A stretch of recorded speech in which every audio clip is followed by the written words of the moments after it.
هذه البلدة يختفي الحلاقين منها واحدا تلو الآخر. يذهب الحلاق لقصر الملك ثم يختفي الملك والحلاق. في إحدى البلاد البعيدة عاش شابا مع أمه في بيتهم الصغير البسيط، وكان يرعى الغنم فيذهب بهم للمرعى ويقوم بالعزف على الناي، وتقوم الخرافة بالرقص.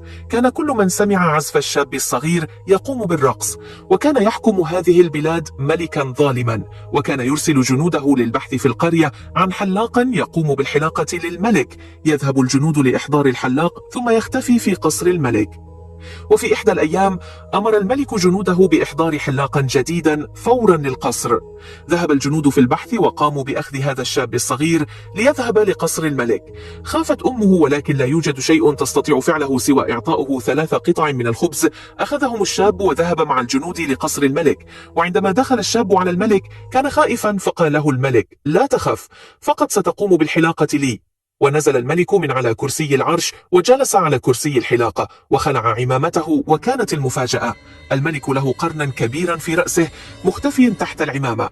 اندهش الشاب الصغير ثم قام بالحلاقة للملك، وفور الانتهاء قال له الملك: اذهب لهذا الصندوق لتأخذ مقابل حلاقتك للملك. ذهب الشاب للصندوق ونظر إليه، ولكن الذي حدث كانت مفاجأة. دفعه الملك ليسقط داخل الصندوق الذي كان مجرد باب للهاوية.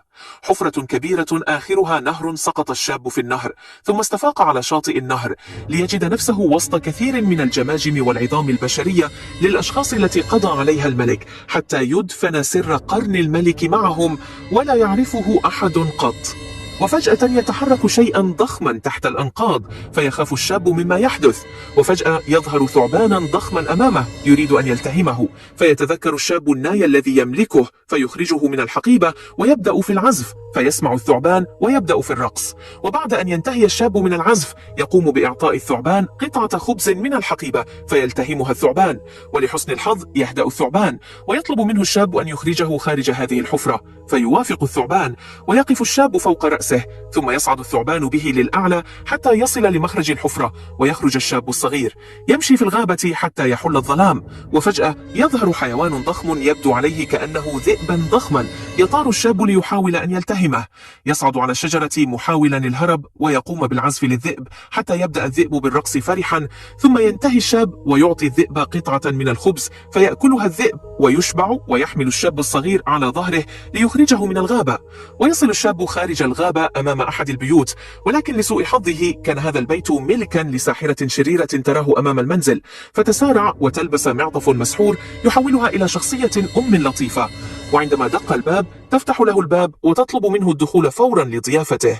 وبعد أن دخل الشاب تقوم بالسحر لتوقع به في الإناء المغلي حتى تطبخه لتأكله، فيطلب منها أن يعزف على الناي لمرة أخيرة قبل أن يموت.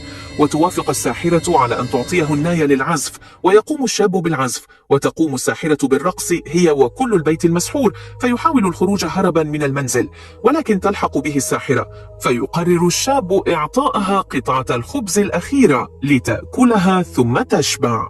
ولحسن حظه تعطيه المعطف المسحور كهدية. يقوم بلبس المعطف فيتحول إلى طفل صغيرا، ثم يقوم بقلب المعطف على الوجه الآخر فيتحول إلى رجل عجوزا. فتأتي له فكرة أن يذهب لقصر الملك ليأخذ ثأره من الملك. وبالفعل يذهب للقصر ويطلب من الحراس أن يدخلوه للملك حتى يقوم بالحلاقة للملك. ويأخذه الجنود داخل القصر للملك ويبدأ في الحلاقة للملك. وبعد أن انتهى من الحلاقة قال له الملك أن يذهب للصندوق ليأخذ مكافأته. ويذهب العجوز للصندوق ويندهش ويقول: يا إلهي، كل هذا الذهب والكنوز لي أنا.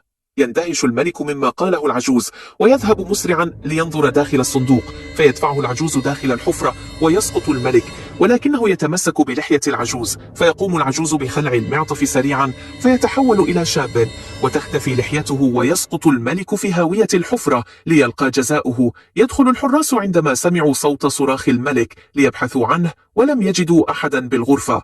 ويقوم الشاب بلبس المعطف على الوجه الآخر ويهرب من القصر على هيئة طفل صغيرا. وعندما يبتعد عن القصر يقوم بخلع المعطف ويرجع مرة أخرى على هيئته شابا صغيرا، ويذهب لأمه في القرية التي تتفاجأ برؤيته وتجري عليه تحتضن ابنها، ويعم الخير في البلاد بعد اختفاء الملك الظالم. أرجو أن تكون أعجبتكم القصة. تابعونا فيما هو قادم إن شاء الله.